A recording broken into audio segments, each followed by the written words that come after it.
The three things that I want to leave with you, just these three. I could do 10, I could do a whole life class. But just these three things will carry you if you let them. First and foremost, knowing who you are. Knowing who you are. Being able to answer this question, who am I and what do I want? I'm not asking for the roles that you play as daughters. I'm not asking that question. What are the roles that you play as a daughter, as a friend, as a sister? You're going to be a lawyer, you're going to teach, you're going to be a pharmacist. I'm asking the bigger question of who am I? Who am I really? My answer is I am God's child. I am that which is born of all that is. I am, as Pierre de Chardin said, a spiritual being having a human experience. Come trailing the breath of the ancestors yet, but trailing the breath of the angels. And understanding that because I am connected to the source of all that is possible for me. That's who I am. And what do I want? I don't want to just be successful in the world. I don't want to just make a mark or have a legacy. The answer to that question for me is I want to fulfill the highest, truest expression of myself as a human being. I want to fulfill the promise that the Creator dreamed when He dreamed the cells that made up me. What do I want? You must have some kind of vision for your life. Even if you don't know the plan, you have to have a direction in which you choose to go. What I've learned is that's a great metaphor for life. You want to be in the driver's seat of your own life, because if you're not, life will drive you.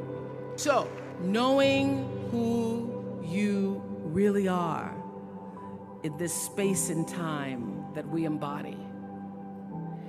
That's number one. What do you want? Who are you? Number two, you must find a way to serve. Martin Luther King said that not everybody can be famous, but everybody can be great, because greatness is determined by service.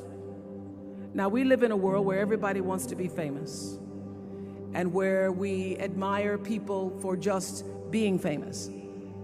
We think being known brings us value. The truth is, all of that will fade in time. In 3 years, you won't be able to name the housewives of Atlanta.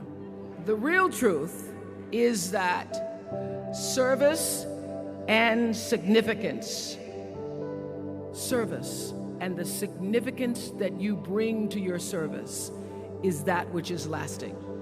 So to be able to, whatever your occupation or job or talent or gift is, our honorees today getting doctorate degrees, to apparently opposite fields, HIV and AIDS and the spoken word.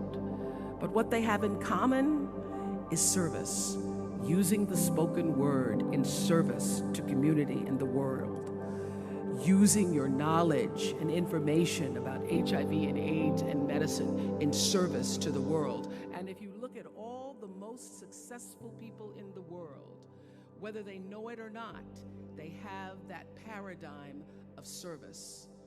Everybody's talking about Mark Zuckerberg and IPO. Service. Jay-Z rapping. Service.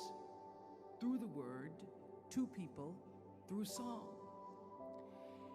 Using whatever it is you produce, your product, as a way of giving back to the world. When you shift the paradigm of whatever it is you choose to do to service, and you bring significance to that, success will, I promise you, follow you. Service and significance equals success. That's number 2. Number 3, it's so simple, but so hard to do. Always do the right thing. Be excellent. People notice. Think of how you notice. You go to Taco Bell, somebody gives you an extra napkin and some sauce. You notice. You want to go back to that person. Because even at Taco Bell, excellence shows itself. Be excellent. Let excellence be your brand. Everybody talks about building a brand. I never even knew what that was. When people say, you're a brand, I would say, no, I'm just Oprah. What I recognize now is that my choice to, in every way, in every example, in every experience, to do the right thing and the excellent thing is what has created the brand. What I know is that when you are excellent, you become unforgettable. People remember you. You stand out. Regardless of what it is, you become an unforgettable woman. And that is what we all want. We want to be unforgettable and not forgettable. So doing the right thing, even when nobody knows you're doing the right thing, will always bring the right thing to you. I promise you that. Why? Because the third law of motion is always at work. For every action, there's an equal and opposite reaction. That is so true in all of our lives. You just have to do the right thing, and the right thing will follow you even when people don't support it.